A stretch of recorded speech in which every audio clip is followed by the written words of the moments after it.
So guys, I'm going to start in talking about some things with reflection.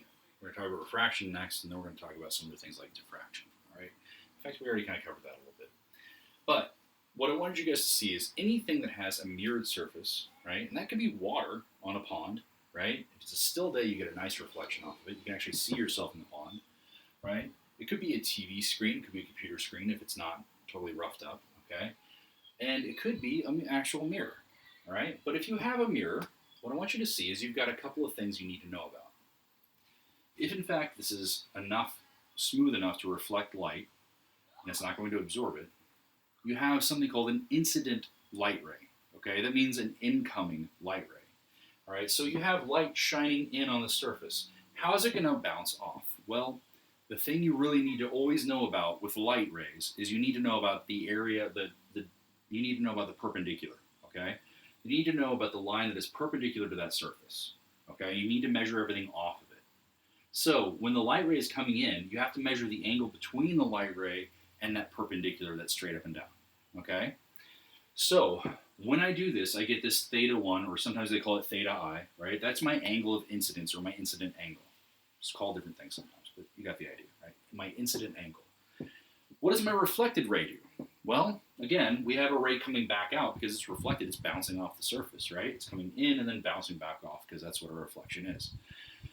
We have theta 2, which is my angle of reflection, okay? So it turns out, if you've got your perpendicular, and again, you measure your angle of reflection between the light ray and that angle that's perpendicular, okay? Those things right there, you always measure it here, okay? So if you are having a reflection, and you've got this angle here, this angle there, it turns out that you got a crazy equation. Super, super difficult equation. It turns out that for reflections, your angle of incidence is always going to be the angle of reflection. They're going to be the same. They have to be the exact same. And interestingly, if you move your light ray out this way, right, what's going to happen, if I have a newer light ray, let's make it a different color. So I take and I change that angle of incidence, I make it larger. What happens over here? Well, just like I said, you're going to end up with a larger angle of reflection. Okay, your theta 2 will also increase. What happens then? Let's get a new light ray. If I have a red one, if I increase it this way, what happens? Well, I shrink my angle of incidence, and I also shrink my angle of reflection. Okay? So what happens when it shines straight down? Well, then there is no difference between the perpendicular and those different angles, so it turns out that if you shine it straight down, you're going to get it right back in the eye, okay? So let me go ahead and prove that out to you. I've got some things over here that are fun to work with. I've got a laser, and I have some different kinds of mirrors, which we're going to work on in a second. All right, so I've got this, and I have a mirror that's nice and flat, and I have a laser, which is also can shoot one or multiple. So I'll do it with both so you guys can see that I'm not lying to you. If I plug this guy in and plug this guy in, and let's see what happens. So let me move this so you can actually see the laser because I only have so long of a cord over here. But here we are. Okay, so here is my laser. Do it this way. Turn it on. There's my laser beams, right? Nice and easy to see. Okay, so if I have a mirror here, and I'm going to change it, so my surface can also move, can it, right? And if that's the case, is it going to be able to see? There we go. Okay, so now you guys can see, if I draw it perpendicular to this surface, right? Let's keep my surface nice and straight, all right? So if I change my incident angle, I also change my angle of reflection. You see that? And it doesn't matter that I have 3 lights, or that I have 5 lights, or that I have 1. They all change in exactly the same way. The thing that I think is interesting about the 3 or the 5 lights is that you can see each one's coming at a slightly different angle, right? So it's going to exit at a slightly different angle. And hopefully that's fairly clear there. You can see that pretty well, right? Now it's also letting some of the lights through because I'm shining at an angle, which is kind of interesting too. We're going to talk about something about that too. If it goes through a medium, what happens? But again, if I increase my angle of incidence, my angle of reflection changes to be the exact same. And notice they are, in fact, totally equal. One light, look at that. The angle in is the same as the angle out if I have a perpendicular there. Okay? So, interesting stuff. What else was I going to show you with this? Let me turn this off before I blind myself. Oh, yeah. Lying to myself. That was what I was going to do. Except we're not really. Okay, so if I have this, notice what happens to my angle of reflection. As I come back to perpendicular, straight on, it's reflecting it straight back at the thing. You see that? So there's one angle in which you basically have the light kind of going the same direction in as out. And that is when you were straight on at the thing. So never ever shine a laser in a mirror because it could come right back at your eyes. Okay? And there I go, doing it to myself. Awesome. Okay. The other thing I wanted to show you with this is that there's a couple of ways of looking at it. Again, it's all down to a frame of reference argument. Okay? So you can do one of two things. You can change your angle of the light coming in. You can change where your flashlight's at, where you're holding it, right? But you could also just tilt your surface, couldn't you? So if you tilt your surface, it's going to do the exact same thing as if you had changed your flashlight. And you saw me doing that with that mirror. When I move the mirror, it also changes my angle of reflection because the angle between the light ray and that surface, right, changes whether I move the surface or whether I move the light ray. Either way, you get a change in your angle between them. Now, this is important. Why? Why is it important, Mr. Casey? Because sometimes you don't have a flat surface, and sometimes, often, like you see right here, right, you have multiple rays. You have so many rays that they're filling up that entire area from the sun, right? So what happens then? What happens, before I get into these things, if we take, instead of having a flat mirror, what if we change it up?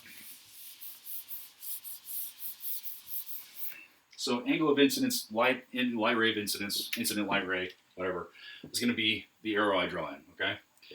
So if I have a flat surface right here, you know what's going to happen, right? This thing is going to come back out at the exact same angle from the perpendicular, right?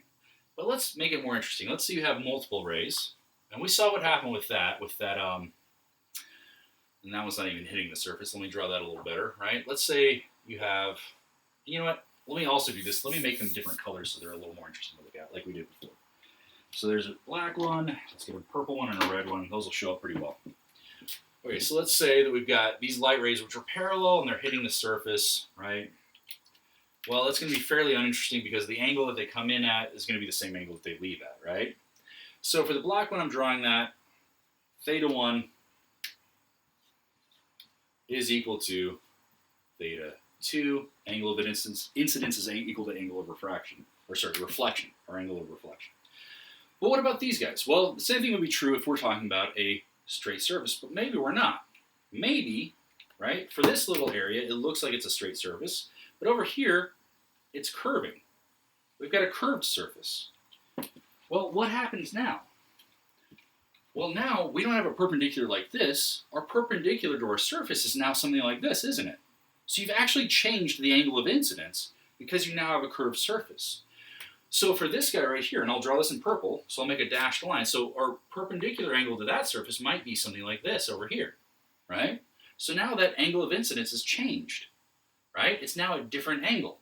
And so it's going to go out with a different angle as well. So if it comes in with a shallower angle, it's going to leave with a shallower angle, and it's going to exit something like this, going in a different direction, okay? And what about the red one? It's curved more still. So now our perpendicular to our surface might be here, right? And so that's going to come out with a, an equal angle between here and between the next light ray, which is going to come out something like this. And look at this. What you can actually do is make the light disperse off of a surface like that. Just by looking at where the perpendicular is to that spot, right? The normal to that surface at that location, right? Normal meaning perpendicular. So again, your angle of incidence will change because your surface has changed over that area. It's no longer flat and smooth. So what happens with the opposite? What if we've got a surface that's like this? Well, okay, so if a light comes in and hits here, it exits there because here's our perpendicular. So here's our incident, here's our outcident, right? Okay. So there's theta 1 and there's theta 2, okay? But now we have a parallel light ray. It's parallel to our incident ray, okay? And it comes in and hits the surface here. It's got a different curvature there. So now, perpendicular to that surface may look something like, something like this. So our angle of our light ray going out may in fact be like this, okay?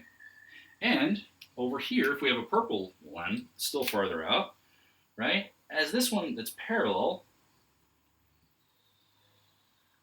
gosh, okay, comes in and hits.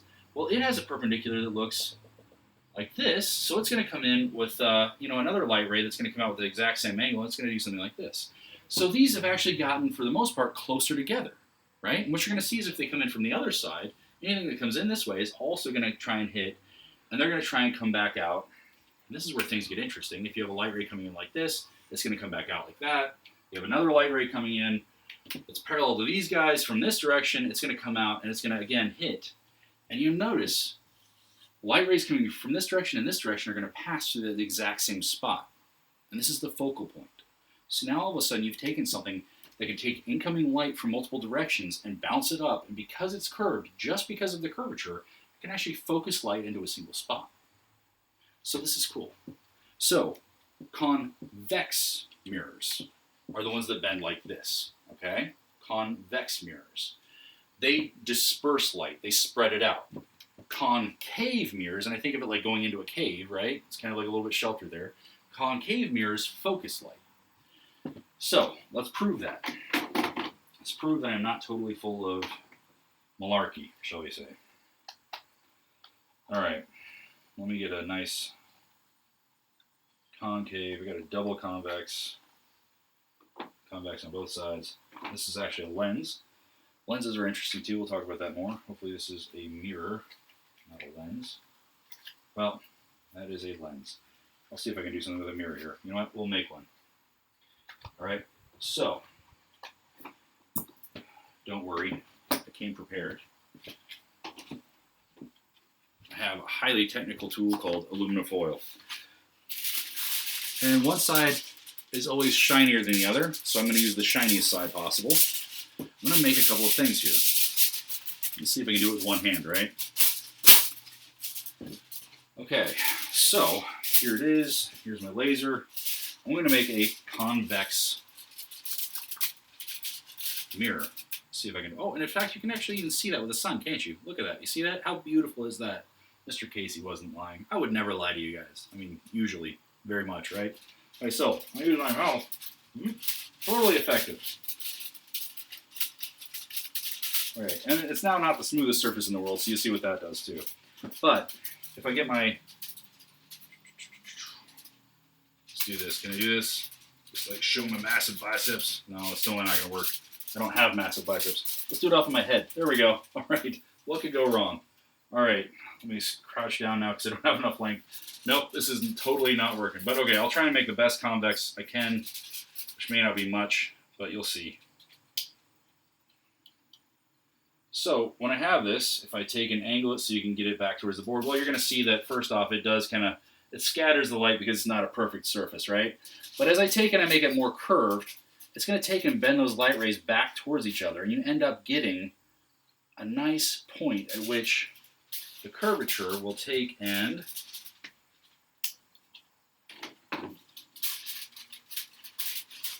bend the light rays back on themselves. And now we have an issue because they're only coming in from one direction, right? So you're going to see, whoop, they don't all come out the same direction here. They take and they start to bend which way they're going. And I've bent it too much now. I'll get you a better, I'll put something in the notes. How about that? I'll show you how this actually works a little better. And I'm actually getting light interference from the sun as well. But you can kind of see that I'm changing the direction in which it's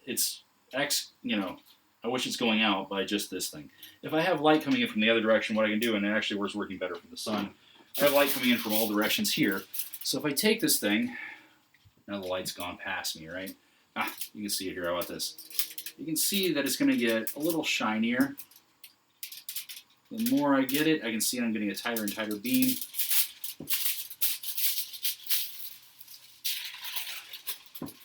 Come on, sunshine. There we go. All right, so there it is, fairly flat. As I get it more and more tight, well, what is it doing? If I get it just right, I'll get this thing to the focal length here, right? And you can actually see, now you can actually see the light rays. That's cool. So there we go. Mr. Casey's not a liar. Light's coming in from all directions. You see that it has a focal point now. I can change the focal point simply by changing the shape of this mirror, okay? By changing the shape of the mirror, I can choose where I'm focusing it or not. It's kind of cool, isn't it, guys? So, if I have a convex mirror, let's do the opposite. Get shiny side out. Let's see if I can make it shiny enough and smooth enough. All right, convex mirror, what is that going to do? It's going to take and disperse the light. You see how the light is bending all the way around it? So I can take and make it flat, light comes in, light goes out. Or I can make it disperse and go in a bunch of different directions. It's amazing how the sun works so much better for this, isn't it? Here's a nice sun ray right here, right? Disperse that light, bend it. You do my bidding now, light. Or I can make it melt things. Yeah, literally, right? Make a death ray. In fact, you can do that with aluminum foil if you have a large enough surface. Oh, and look at this. Now I can focus it in and make it even brighter in one spot. See that? And it'll get hot there eventually because I'm also refocusing the infrared light rays. But there you go. Reflection is a beautiful thing. Change the shape so it's like this, right? Light comes in, disperses off of it. Change the shape so it's like this, and all of a sudden you're going to focus the light in because it's going to have to pass. Light coming in, when it reflects back out, is going to pass by a single point. And at that point, you've got all kinds of power you can harness. Okay? So, that's what I got. All right. Hope you guys liked it.